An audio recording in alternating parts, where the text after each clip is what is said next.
another special guest that we have straight from South Dakota, Kirby Vorhees. Kirby Vorhees. Welcome. But for those of you who don't know, Kirby was a running back for us at Steinbrenner High School. In fact, trivial fact that you may or may not know, probably you don't know because we only have 20 viewers, 20 subscribers. Oh, yeah. Stick shift. Yay.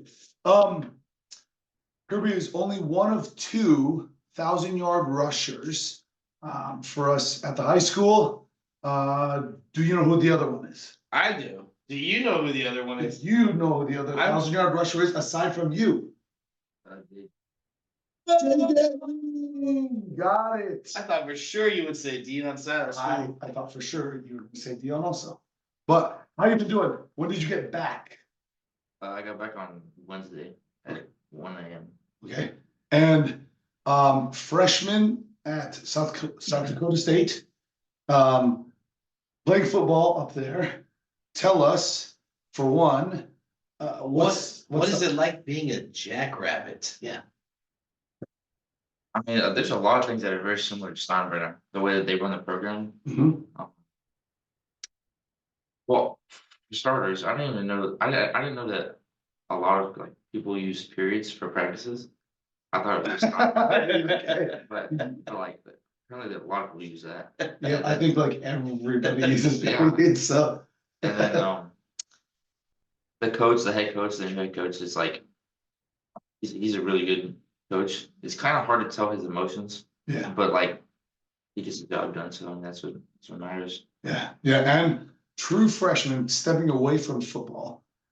True freshman, first time you've lived away from home. And I mean, this is a full extreme from Florida to South Dakota.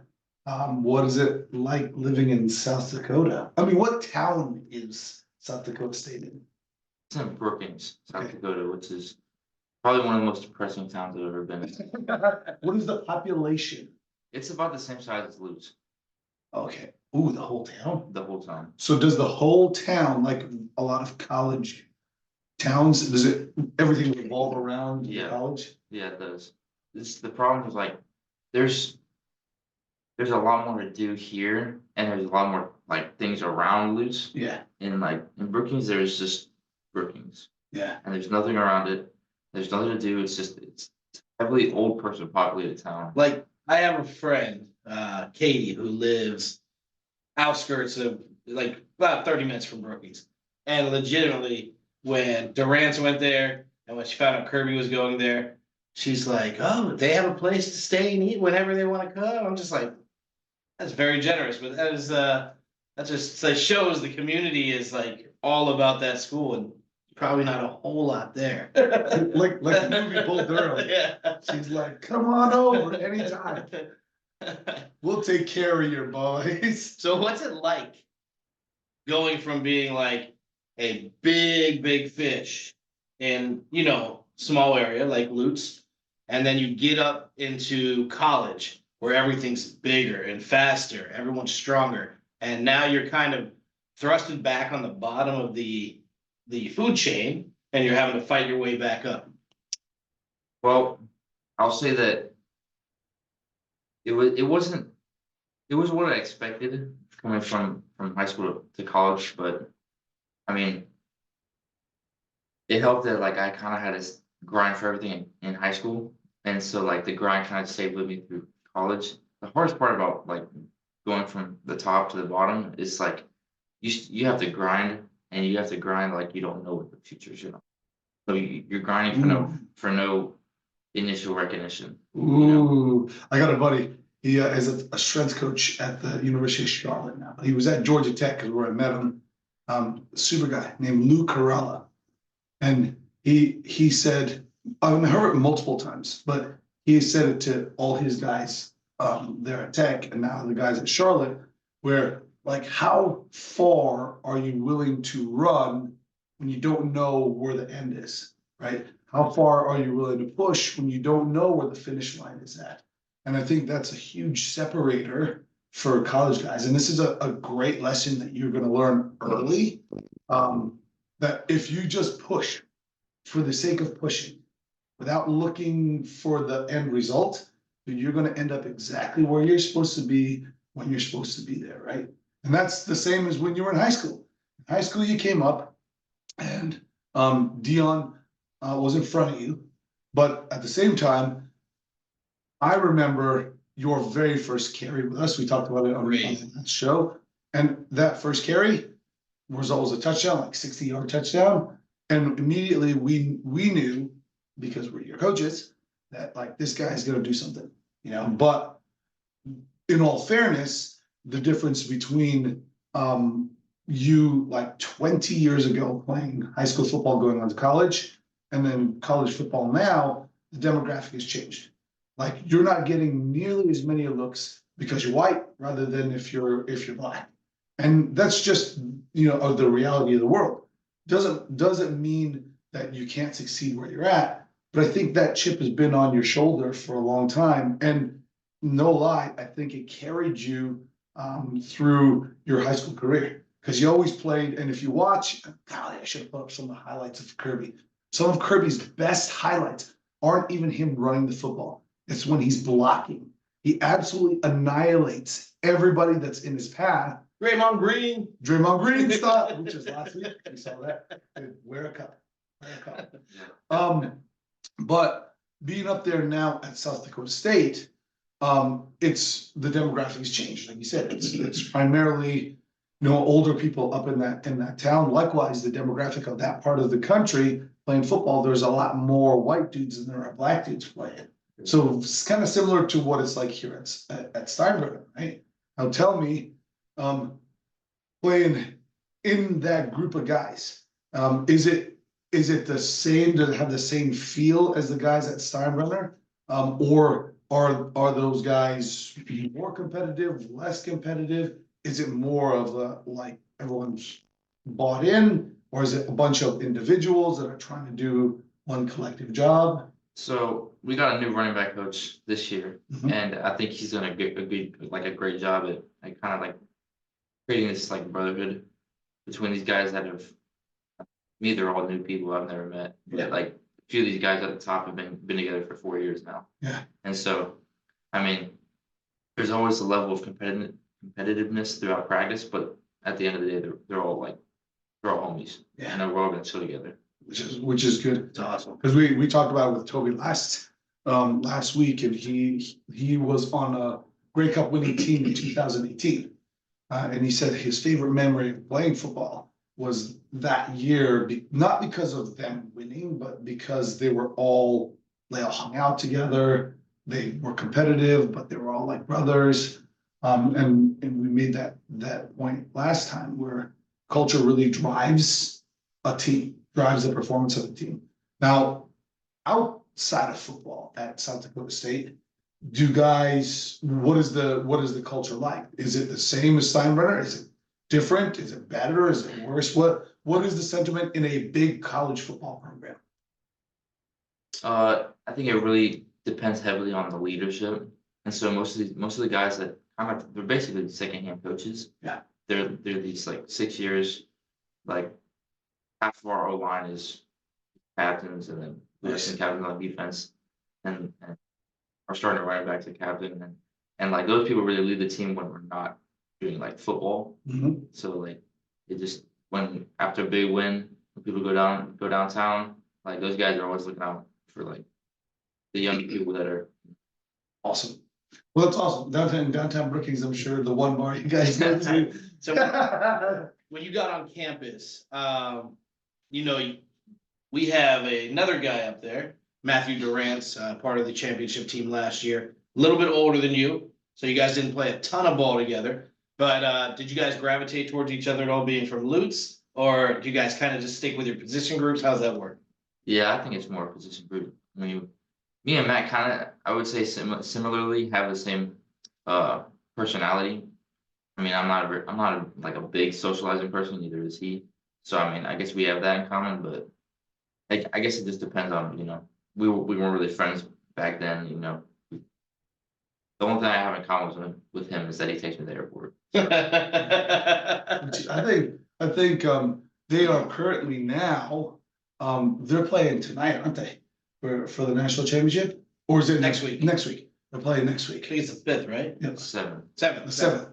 Tell me your first college football season. How many times did you dress? How many, you gotta remember, we both remember our first college football game. We remember our first touch of the football.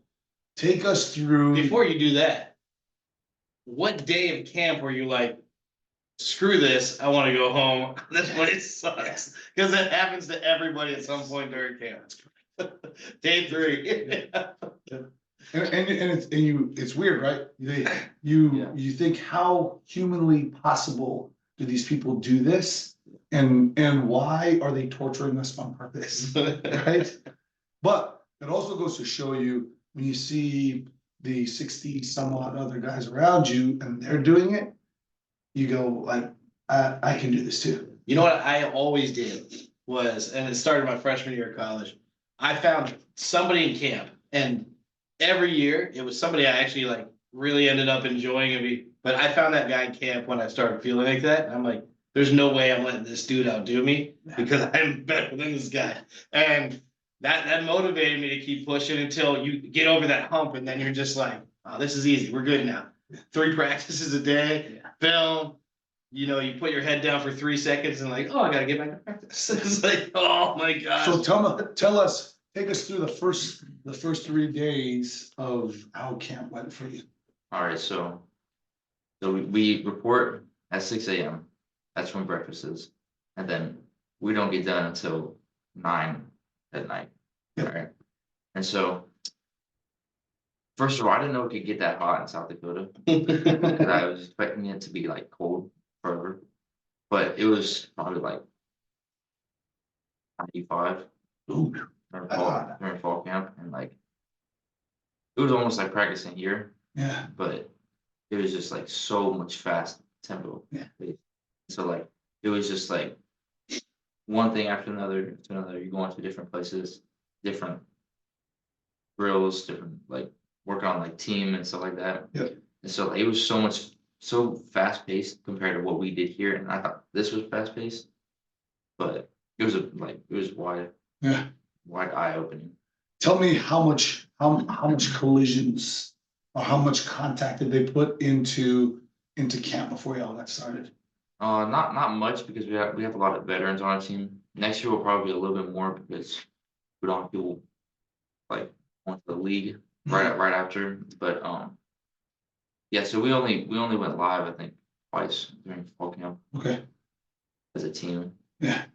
So tell us, going back to the original question, first game you dressed, first game you played, first touch of the football, take us through it. All right, so first game I dressed and played was Western Oregon. Okay. The D2. So we were running mid zone, and I was tweaking in the backfield. You know, because I'm looking at this defense and I'm thinking, these are guys aren't wearing blue jerseys, because I'm used to going against the pack. And I'm like, these guys are actually gonna hit me. And so I run mid zone, and I hit the line. You know, we have our second or probably our third string line. You know, obviously not first string.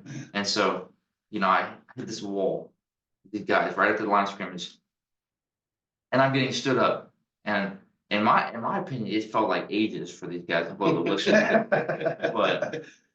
But I'm getting stood up and I'm holding the ball, and I'm just it gets stripped. Hell, oh really? Yeah. Did you say the ball got stripped? Yeah.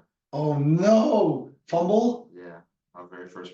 Recovered or no? Yeah. It was Okay. Do you remember a couple times where Austin or myself would be like, through the first level, two hands on the ball? I didn't even make it the first level.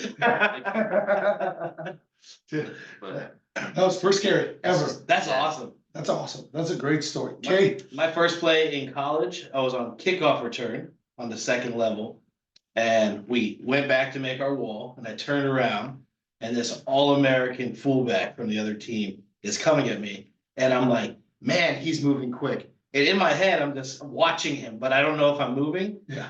And he took every ounce of oxygen I thought I owned in my body and just like put it in a bag and walked away with it. I was just laying there, like, how do I get up? I don't know how to move. My first play in college was kickoff return. I ran about 40, 50 yards down the field, didn't touch a single person. Then I get some Gatorade. Sums up You my come off, whole, you're like, yeah. sums up my whole college career. When we were playing our like our in-state, not in-state, but North Dakota State, our rivals, Yeah. I was on kickoff and like I just planned on going down there and kind of just like smacking the first guy I saw. First couple plays, they fair catched them, and then they finally took it out of the end zone.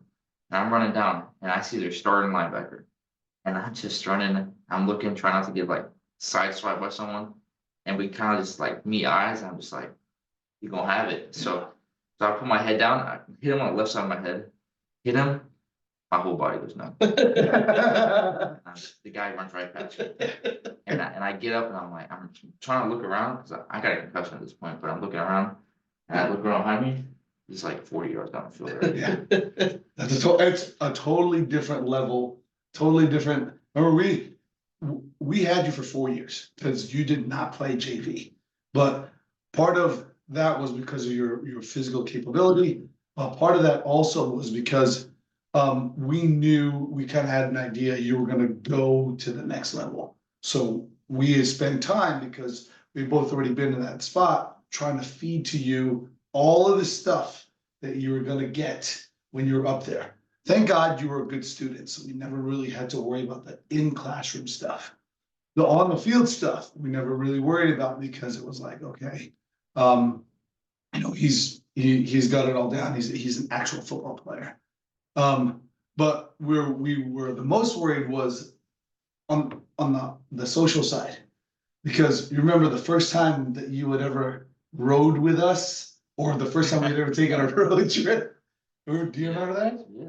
Hey, we went over that a week or two ago, but we were not sure about who you were after that. We were like, I think we like him, but it's turned out, like I said, your personality, we thought we weren't sure about it, but you're exactly who you were back then, as you are now, which was hilarious then, and it's still funny now. What was your first impression of Coach Fuskus and I when you first got on? Well, let's go, because everyone was like, oh, you guys are loud and you guys laugh around, but when you actually had intimate time with us in the van that was going to Apopka. Oh, it was probably I think it was Apopka, wasn't it? I think it was before that. Was it Coey, maybe? Osceola. Osceola? That's what it was, yeah. Okay. Well, what was your first impression, or what were your thoughts? So now we've beat Osceola, we've come back, and your parents were your parents, and we're like, oh, hey, honey, how did it go? Yeah, that's how it was. I mean, when I got back, Yeah. but so when I get on the van, I mean, first of all, I wanted to be with the team, but I was just banished to the van, It happens. and so like as soon as we get in the car, you guys start listening to some music. I don't know what it was, and you're singing all the like Lyrics. the lyrics and stuff, and then you join, and I'm sitting in the back, and I'm just like. It's like looking up front, and you guys start asking me questions or something, and it was just I was kind of trying to make my analysis on you two, and like it's just kind of bouncing back and forth. And I didn't know. Do you remember the first thing that I do? By the way, in the van game, we usually get guys who Injuries. are injured. We got the injured guys. We got the guys that are not dressing. The managers sometimes, right? Occasionally, sometimes the young guys who just there's not a spot for yet on the bus, Right. Because there's like 10 seats on the bus for 83 people. That Right. happens. So not only you are banished to the vans, but we're van gang too. Yeah. Coach Perez is like, we definitely don't want those You two. too. Go. But do you remember, either of you, when we get, I'm always a safety check guy, because I'm always the guy driving. He's always on the aux cord. So he's our DJ. I'm the driver. I'm the DD. Do you guys remember as a safety precaution, The seatbelt check? the brake check, the brake check?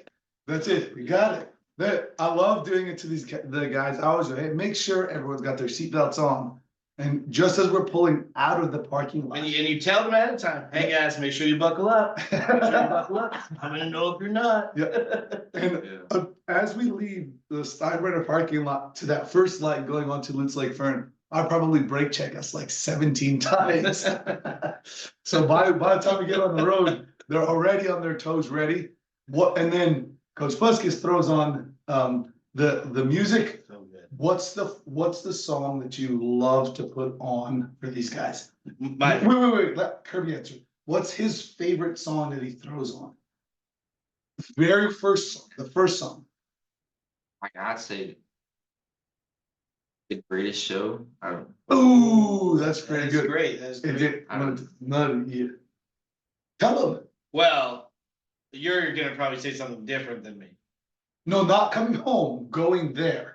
I love putting on It's No Nay Never, but That's coming home. it could be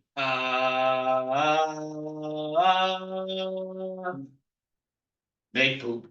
Yeah! The poop song, baby! I don't remember. Oh my gosh. And as the YouTube video.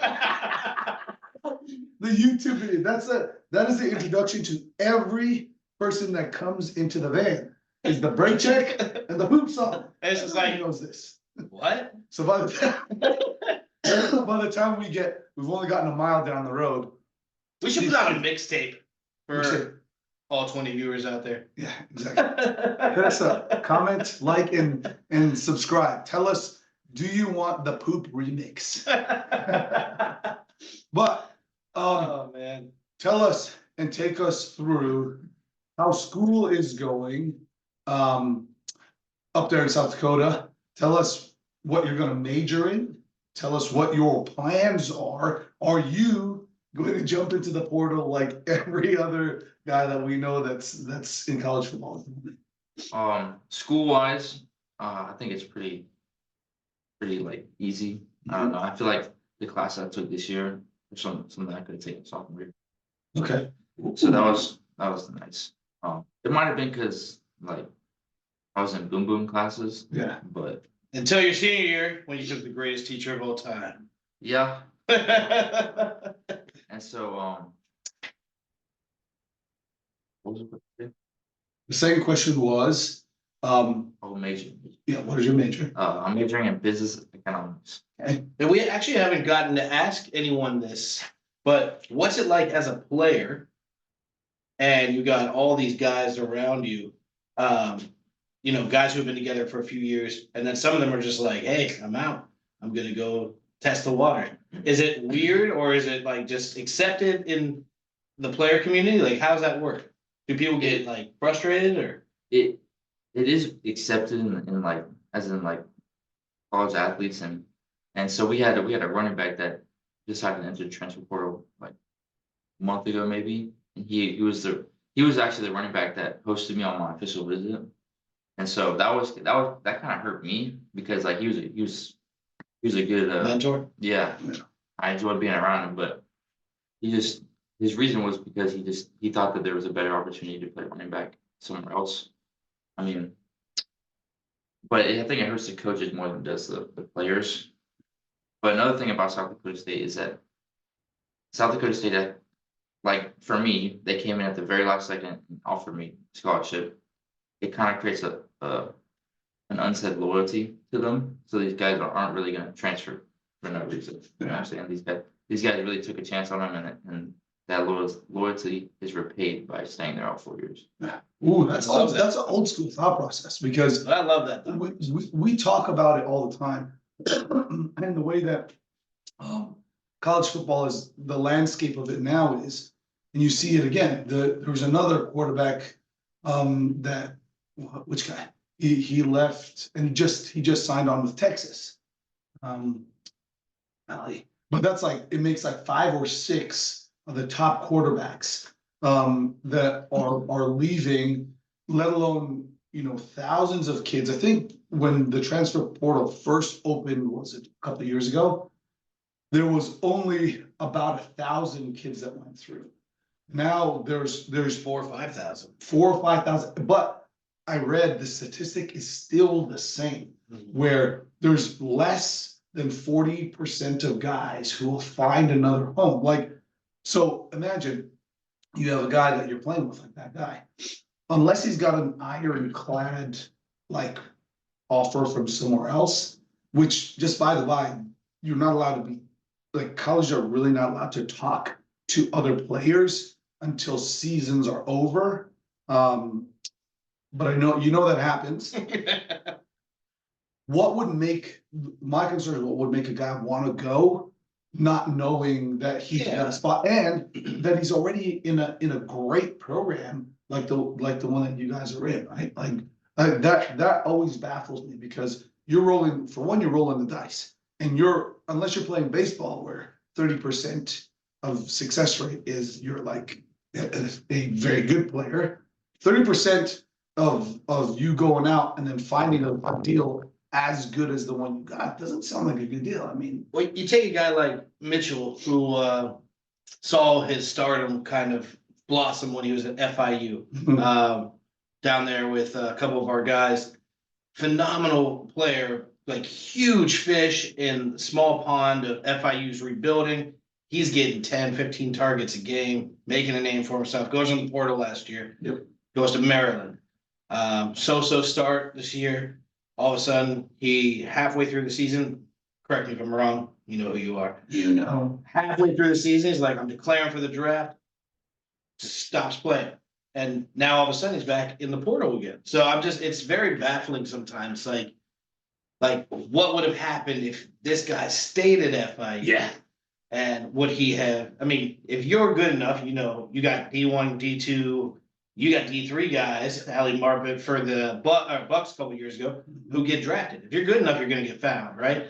So obviously NIL brings so much into this crazy little game, but it's just wild to me. yeah. I think, like I said, in high school, we're always trying to pump these guys with that thought process, especially guys who are going to go into college, right?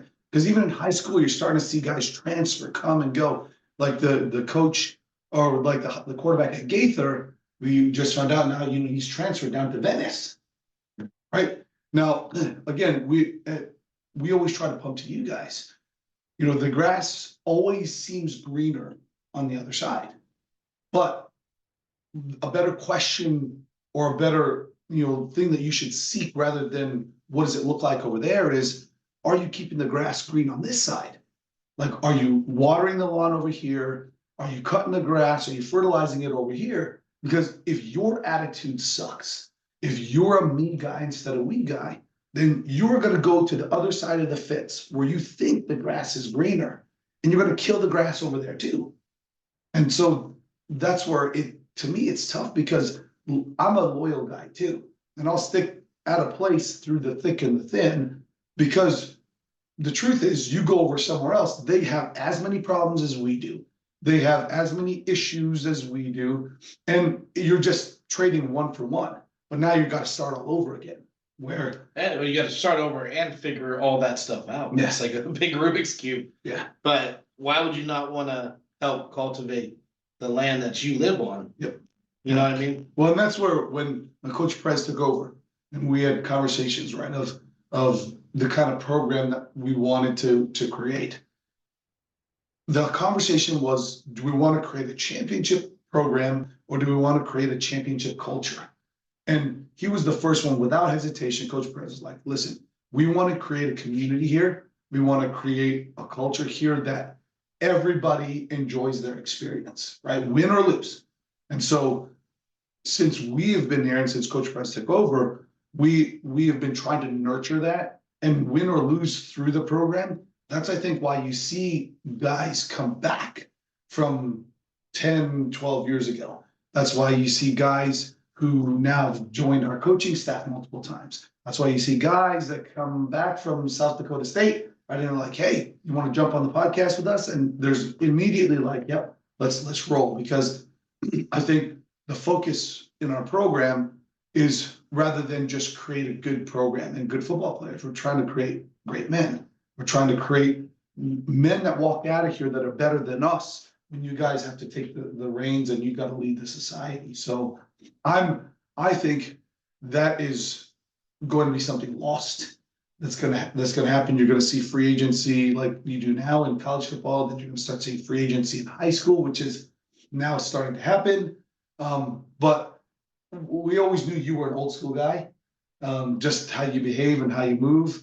So we also knew, okay, that where you land there, whatever program that is, and thankfully the Jackrabbits grabbed you, because this year is just the beginning for you. I mean, you realize as a freshman, there's a lot of guys moving around. There's a lot of, things that you got to adjust to when it comes to college life, when it comes to college football life, like you said.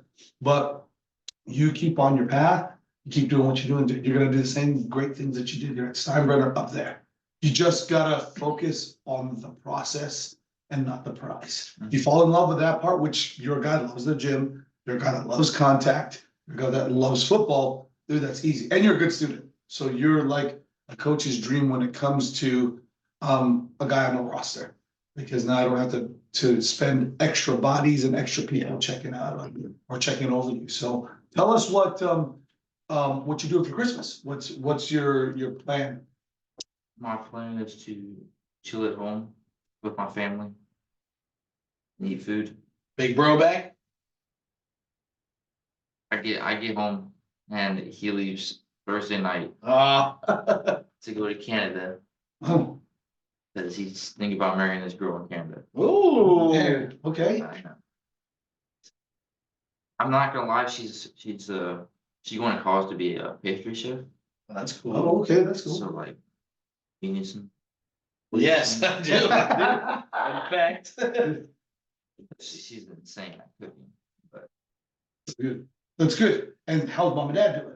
They're good. They're enjoying having one kid. Yeah. And because they're have they gone to see or watch any of your games this year? Yeah, they went to the NDSU game. Oh, did they? Yeah, they went to the Montana State game. Okay. Here's a fun question. When I was up at Union, after every single game, we had these amazing tailgates with the families. Like the moms and dads would put together these family meals. And after every game, we just hit the parking lot and everyone would just have a blast eating and drinking together. Is there anything you guys do that's like a really cool tradition up at the Jackrabbit Hole? Got him! The Jackrabbit. I almost choked. Listen, I almost choked for real. That was good. I mean, we do like that, but we do like they do it before the games. But like, it's just like the parents and stuff like that. Not you guys. We don't really tailgate for our own games. Like afterwards, you guys do anything? Yeah, afterwards, people usually go down to the bar and they get fucked up. Oh, Messed up, they get messed up. How many places are there to go and hang out in Brookings? One Brookings? place. At the Walmart. 2 places. That bar and my friend Katie's house. Thank you, Katie. Katie, holler.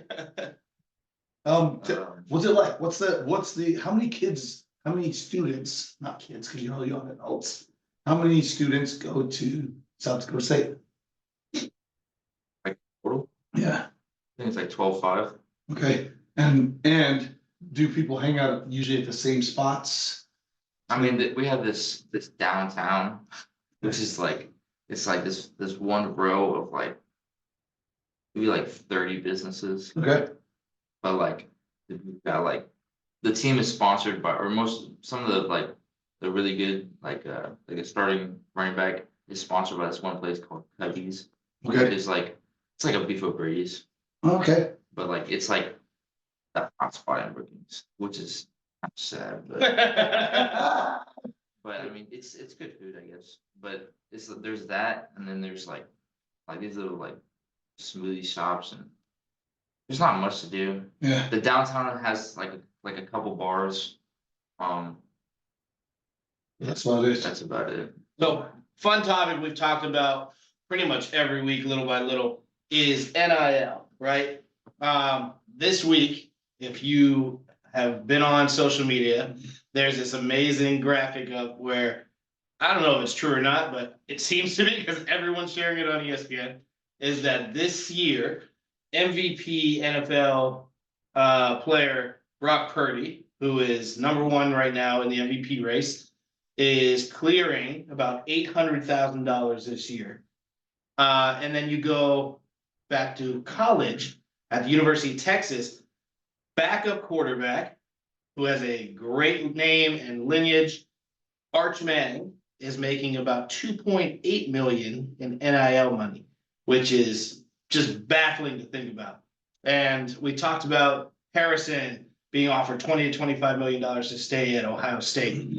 Without giving names or anything like that, are there any just NIL deals you've heard from guys in your community at all that you're just like, dang, that's awesome? Yeah, so there's a few people that have some NILs from Applebee's, some from Cubbies. Applebee's. There's Eating a good in the few other neighborhood. people that have they have NILs from this one spa company, which Okay. is like great. They have like a crowd thing, and they have like spa tables and everything, and they usually go there before the games, Yeah. which makes a lot of sense to me. I don't know of any other companies that sponsor our guys. But How big is our NIL deals at the FCS level? I mean, FBS level, no matter where you're at, because there is a lot more exposure on TV. Obviously, the deals are going to be a lot more prevalent. In the FCS level, I mean, not big. not big at all. Not big at all. I mean, it's really just for us. I feel like it's just like our community. It's all places in our community that sponsor the football team. Yeah. It's not like National Yeah. corporations or any of that kind of stuff. So how about bowl games? Speaking of big sponsorships, right? Have you watched any of the bowl games lately? Aside from yours that's coming up on the 7th, right? Have you been watching any of the big bowl games or the smaller bowl games coming up? I got two that I have watched. First one being a USF fan and going through year after year of heartbreak. That's where I was going with that. USF put it on the ACC Holy mackerel. Syracuse Orangemen. And can we talk about just watching the results in bowl season? Yep. How all these Power 5 schools and people are gonna argue, well, yeah, but they're the lower end Power 5 schools. Okay, but the argument is always the SEC, the ACC, the Big Ten. They are dominant. If you're in there, you're a winner. They all lose to the mid-majors over and over again. So what makes you Power 5? Because you have one or two good teams in your conference? That is exactly where I was going, because Galesh over there, Coach Galesh over at USF has done a phenomenal job flipping around USF's football program, and that's just the pinnacle of their season, where one, they get to 6 wins, so it's their first bowl game since like 2015, 16, Yeah. 17. Please check that for me. You know what I'm talking about. But for 2, that's the biggest bowl victory gap in history from what I heard. Please check me too. But 45-point difference, I think, is the biggest. But And then go ahead. no, but phenomenally, right? USF, if you look at them throughout the whole season, boy, they can put points up. And they got better and better. Yeah. The only thing that Coach Galesh needs, and I think that coaching staff, if you're listening to us, if you're one of our 20, is we just need a defense. like USF just needs to put together a defense, boy, they can put points on the board. Yeah, And if they can stop people as a mid-major, you're winning a lot more games. Like, I was recruited by Bob Stoops, who won a national championship with us at Florida, but also was a head coach and won at Oklahoma. The old adage that he pumped, that guys before him were full believers in was, defense wins championships. Bob Stoops. Oh, Bob Poop. But I'm sorry, Coach Stoops, I didn't mean. Inappropriate. But that's where I think you are 100% right, is those mid-majors now are coming to bat, beating a lot of these teams that are Power 5 teams. But I also think it's because the transfer portal allows for now the playing field to get leveled with the haves and the have-nots. And I was the first one we discussed it. I was like, Florida State's gonna get left out, I'm telling you. And Florida State had an incredible season. Florida State should have had the right to play for a national title. But these losses by the mid-level ACC teams, 45-0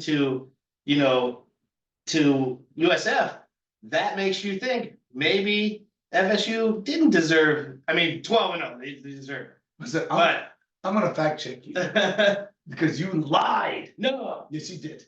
Remember when we went to bowl, fact check me. the bowl predictions? You had Florida State in there, you liar. Can I get my phone? Get your phone. I have the Yes, post. listen, I have the get your post. phone. You put Florida State in there. Remember? And I put it in, but I told you I didn't think it would and happen. I put Georgia in there. Hold on. Remember, I thought Georgia and Alabama were both gonna make it. Kirby, I'm gonna have you read this because you read better than me. And then the other game I watched, I'm a UCF Knights hater for life, even though they did recruit me. I did want to go there. Didn't end up happening. But UCF, famous for winning a couple national championships that they never won. And now they bragged a couple weeks ago about being the first quickest team ever to join the Big 12 and go 500, but they're not 500 anymore. They're now 6-7 after that heartbreaking loss to Hell of an engineer. A hell of an engineer. Go Jackets! Woo! Heck yeah. We actually were at that game. And that wasn't the fact that they came back from a 2-score deficit to actually win the game and win it actually quite handily. That wasn't the most exciting part of the game. We actually got to see Michael Norder, who was one of our running backs, at Steinbrenner as well, but now he's the athletic trainer at Georgia Tech for football. So thank you, Michael. He got us the tickets for me and the boys. The most exciting part was these 3 drunk dudes that were right behind us, spilling beer and food. And we were sitting in the section where all the friends and family were. And these guys were getting, like the friends and family were getting irritated at these 3 random dudes in the section, dropping nachos and spilling beer, to a point where they're probably in their early 20s, maybe college kids, maybe just outside of college, just trying to have a good time. But if you know football parents are intense. There's some that just want to go enjoy, but at the college level, man, they've traveled from somewhere to watch their kid play. And so having these 3 knuckleheads in the section, literally, this guy they warned them. The mothers went over and warned these guys multiple times. Hey, chill out, stop spilling stuff. Don't, like maybe y'all should stop drinking, because they were double fisting right from first quarter. Anyways, one of the dads, and he's, a big dude. After he spilled, there was one of the younger brothers that was sitting right next to us. So there's an aisle seat, empty seat, me and the 2 boys. The guy was spilling food and drinks in that empty chair. But then, because he was standing up leaning over, it was a cheer. He actually spilled beer on the little brother's back. And without hesitation, this dad, who no lie, probably about 6'2", 6'3", but about 3 bills, walked up to this guy and just, cuffed him in the back of the neck like that, and just shook him. And and it took 17 other parents around to keep him from ripping that kid's head off. And they ended up having to remove those 3 guys. My sons, this is the second altercation that they've been in with me to Fight Club. witness to. I'm pushing them behind me going, yo, watch out, the food's about to go flying, blah, blah, blah. My sons are like, yeah. I'm like, what's wrong with these 2 kids? Anyways. December 3rd, you wanna read it? No, you got it. December 3rd, what it should be, Michigan versus Texas, Washington versus Florida State. What it will be, Michigan versus Georgia, Washington versus Alabama. FSU is very deserving, but I'd be shocked if the committee didn't put 2 SEC teams in. They did not put 2 SEC teams in. Yeah, but that's what you wanted it to be. That's what you see. He claimed it. Hey, Prime Minister, Prime Minister. Here we go. Like the comment. Yeah, Subscribe. and subscribe. But yeah, that game was a great game. I'm the same as Coach Greg. I'm not a fan of UCF just because of the 2016 undefeated, we're national champions beating Auburn. That bothers me. One game I watched that I had some skin in the game with was the Humanitarian Bowl, which is now called the famous Idaho Potato Bowl, Oh, something like that. the bowl But- names got, they're Yeah, ridiculous. they're ridiculous. But they played at Boise State, which is on the blue turf. The guy from Georgia State, it was Georgia State and Utah State. The guy from a running back from Georgia State absolutely pummeled him. I mean, he went for 267. He went for a couple touchdowns. Amazing performance. And the guys and you hit the camera. You hit the camera too, you knucklehead. Well, Anyways. don't doubt me, bro. So, the Georgia State running back goes for a couple touchdowns, goes for 267. And the announcers are like, that's like the greatest bowl performance that I've ever seen. That, rushing performance, blah, blah, blah. I was like, well, wait a minute.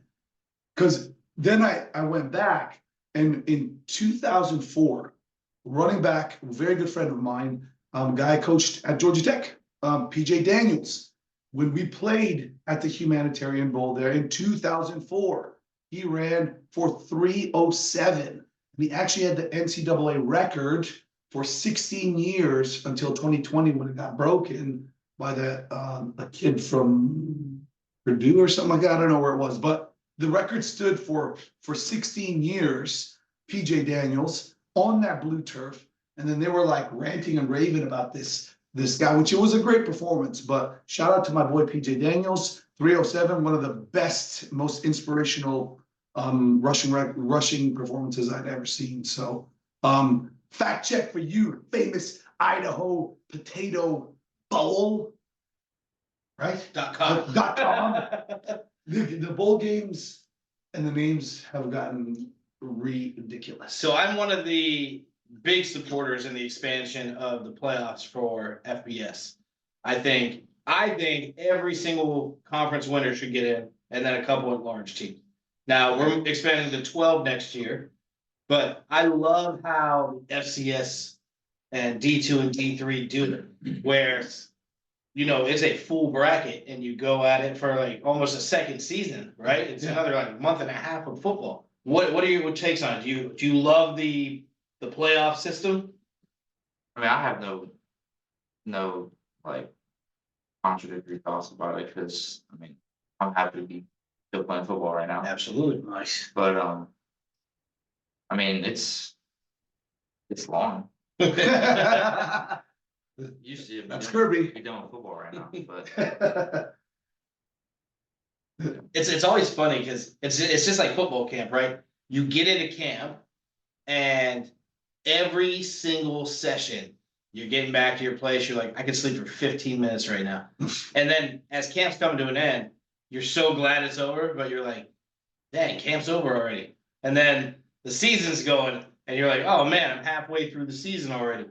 Then that last game, you're like, all right, season's over. I've been waiting for this. I need a little time off. And then like week 1, you're sitting in your dorm room. There's 3 feet of snow on the ground outside. And you're like, damn, I missed practice a little bit. But you legitimately in college tell me if it was different for you, but my entire offseason, and I didn't play a ton in college my first couple of years. I was, special teams guy, got on the field in nickel packages, but I would spend majority of the offseason healing from the season. Oh, yeah. And then you're like, oh, I feel good. And it's like, oh no, can't start it next week. Listen, it's been 25 years. My body's still trying to heal. So, listen, how's your body holding up? Speaking of, I mean, it's good. My knee started flaring up. Remember when I had that, Yeah. that burst of thing Yeah. exploded in my knee? yeah, It started But- flaring up a little. staying relatively healthy. Yeah, I don't really do much. Okay. Well, you got you on special teams, kind of. Kinda, we got a new special teams coordinator this year, and he's like really big into putting defensive players on special teams. Gotcha. Well, listen, show them some of your high school film. Listen, shift gear. Let's shift gears because that's a lot of football, but we're almost out today. What's your favorite Christmas song, Kirby?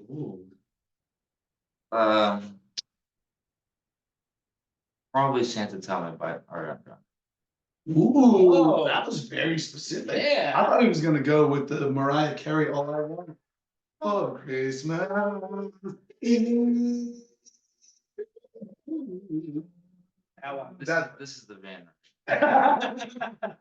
That's fact. You know what song I love? Majority of people don't even know it exists. It's a newer song, Hmm. put out right after COVID. So Ed Sheeran was approached 4 or 5 years ago by the legendary piano player Elton John. And Elton John was like, we gotta make a song together. And Ed Sheeran's like, yeah, absolutely. Then COVID happens, it never happens, it never happens. And then he comes back, he's like, yo, Ed, let's do a Christmas song together. And Ed Sheeran's like, absolutely, but it's gotta have lots of bells. It's gotta have chorus. And they put out an incredible song. And what is it called? It is called, I believe it's Underneath the Mistletoe. Underneath the Mistletoe. But I don't know if that's even the title. Fact check me on that. Fact You know what check I'm it. saying? And final question from me at least is What's your favorite Christmas song? wait. Mine is Oh Holy Night. Really? That's great, it's great, it's good. Never mind. That was good, it's good, it's good. Tell me what ding low. They were telling you it's done, that's good. There you go. What do you think and what do you hope, what do you wish for Santa to bring you for Christmas? Some money. I'm really Dang. struggling. Money problems in Brookings. These are Anna Cubbies. Yeah. Yeah. Cubbies, bubbies. Cubbies, Lubbies. gives a man a chicken finger basket. Yeah, let him get a cryo session up at the spa. Come on. Okay, you realize Santa can't make money, he can make. The elves don't make cash, but that's counterfeit. Yeah, even elves, their magic has limits. I'll take the gift cards. Hey. Any last things you wanna to share? Thank you so much to share with us. I mean, we appreciate you coming out. And your time. I know you and I are gonna go work out in a couple minutes while he keeps drinking his Can I tell you, Dunkin' Donuts coffee. I tell you that my son, Gregory, got me the most thoughtful present. Okay. And actually, he's in Orlando with my mom right now with the kids. And he calls me last night. He's like, hey, you have your webcast show tomorrow? And I was like, yeah, buddy. He's like, you need to open my present. I was like, I would rather wait till you're here with me. He's like, I can watch on video time. He's like, if you're doing the web show, you need to have it. I'm like, well, I think I'm going in person. He's like, just open my present. I was like, all right. And he got me a big old ring light to put it because you always make fun of my quality of camera. And it's pretty dope. He's so thoughtful. Little man's thoughtful. He's so thoughtful. Well, listen, I hope Santa brings you some cash, some laundered cash, some gift cards. Yeah, Thank you so much for joining us. How long are you in town for? I'll leave on Tuesday. Thank you for joining us. We appreciate you. Love you, buddy. And we hope you bring home a national title, my friend. National title. Let's Go do get it. him. Hey, Jackrabbit hole. Jackrabbit, see you.